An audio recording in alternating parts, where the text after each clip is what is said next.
Welcome to the deep dive. Today, we're looking at a really complex situation unfolding around a single institution. That's right. Al-Falah University in Faridabad. It's suddenly under immense pressure, but from two totally different directions. Yeah, you've got this major national security investigation on one side, and then, boom, a severe academic issue flags up on the other. Exactly. We're talking links to the deadly Red Fort blast and accusations of basically misleading people about its academic accreditation. So our focus today is really about institutional accountability, isn't it? And, what happens when information fails, both internally and externally. Right. We need to piece together the security probe details, the blast fallout with this regulatory crackdown from NAAC over these expired credentials. The timing is key here. The university was already reeling from the police investigations after the November 10th Red Fort blast. And then almost immediately, they get hit with this really harsh show cause notice from the National Assessment and Accreditation Council. Yeah, alleging they were misleading the public about accreditation.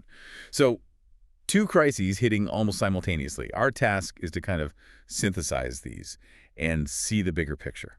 Okay, let's start with the security crisis. That was the initial catalyst, right? The thing that brought Al-Falah into the national spotlight. Absolutely. You have to begin there to understand the immediate pressure. The Red Fort blast itself was horrific. At least 10 people killed. And the focus snapped onto Al-Falah pretty quickly, didn't it? It did. Investigators revealed that individuals tied to the university's medical college were linked to the incident. And what was the specific link? It wasn't just tenuous, was it? No, not at all. The sources are quite clear. Dr. Umar Un Nabi, originally from Kashmir, he was driving the Hyundai i20 that exploded. He died in the blast. Okay. And crucially, he used to work and live at the Al-Falah Medical College. That physical presence, that connection, puts the institution right at the center. Right at the heart of it. And the timing around the arrests is also pretty stark, suggesting authorities might have already been watching things. It certainly seems that way. Because just one day before that November 10th blast, police arrested another doctor from the very same college. Another one?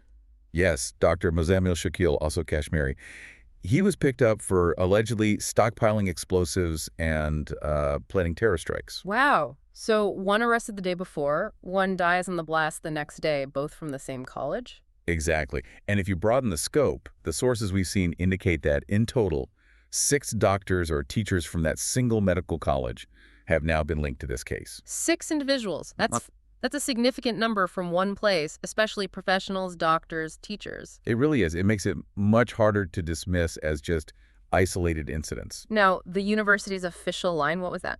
They've formally distanced themselves, stated they had, quote, no connection with them apart from them working in their official capacities. Kind of a standard institutional response, maybe? Right. Trying to contain the damage? It looks like it. Yeah. Framing it as just employees who went rogue.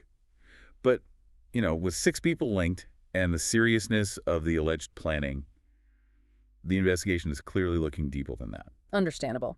So what happened on campus then? What were the immediate investigative steps? Well, the main agency, the National Investigation Agency, the NIA, they visited the campus in Dauj, Faridabad. That's standard for these high-level security probes. Okay. But beyond the individuals, they also found a suspicious Maruti Brezza car on the campus. That discovery brought in the Jammu and Kashmir police, widening the investigation. So that J&K connection is really strong throughout this. Absolutely central. The sources emphasize multiple arrests of J&K residents, allegedly part of this, terror module.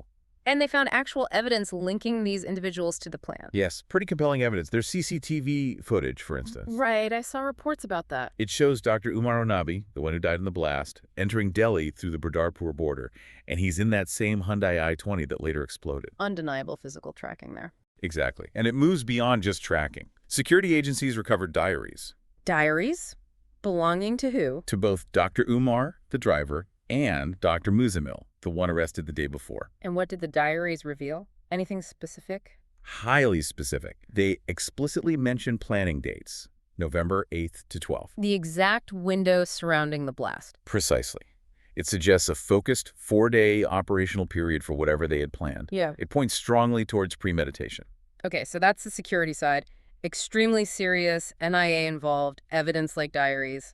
A huge issue. A massive issue. But then let's shift gears, because while all this drama was unfolding, another completely different problem surfaced. Academic integrity. Right. It seems like the intense scrutiny might have prompted the academic watchdogs to take a closer look, too, and they found something pretty significant. This involves the National Assessment and Accreditation Council, NAAC. They issued a show cause notice, I believe, on a Thursday. That's right. And the core issue NAAC flagged was accreditation status. Okay, what about it? Al-Falah University was displaying NAAC accreditation on its website for 2 of its colleges, making it look current, valid. And it wasn't. Not even close.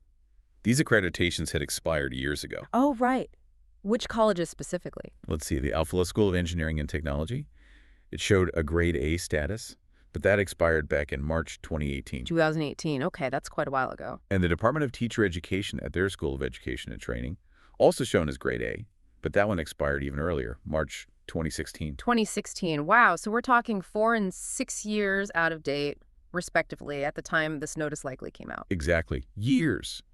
And prospective students, their parents, making huge decisions based on this potentially misleading information on the university's own website. That seems like a major breach of trust. Did they just forget to update it, or? Well, this is critical. The sources point out that neither of these colleges had even volunteered for the next round of accreditation, the Cycle 2 assessment and accreditation process. Ah, so they weren't just delayed in getting a new score. They hadn't even applied to be reassessed. Precisely.